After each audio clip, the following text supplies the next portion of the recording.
years went by, and at one moment I was part of a kind of a cigar club, and among those guys that were in it was Antoine Preciuso.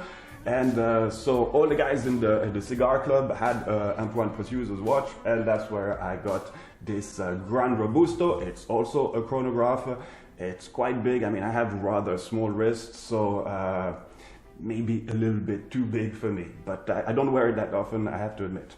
Then still another chronograph with this classic Breitling Navitimer. Again, I'm a pilot, so it talks to me. I just want to say a little funny story about that.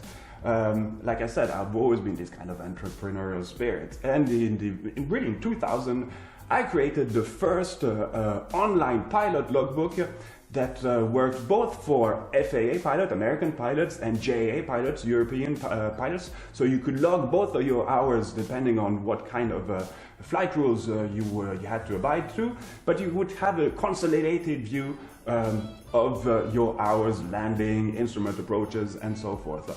So this was quite a cool and revolutionary system. It also worked with mobile phone at the time with the WAP protocol, so it was quite an advance with this one. So I said, well, Breitling, I mean, their slogan is instruments for professionals, so I contacted them because I wanted them to be kind of a partner in the deal. I thought it just makes sense. But then Breitling kindly came back to me and said, well, actually, we don't sell watches to pilots, so we don't care, and things like that. So that was a real disappointment, I have to say, but at the same time it kind of opened my eyes into what is this kind of marketing in watchmaking. So that's it for the story. Again, still a chronograph, a bit boring maybe, but I've changed after that. Anyhow, at the time, everybody was buying Rolex Daytonas.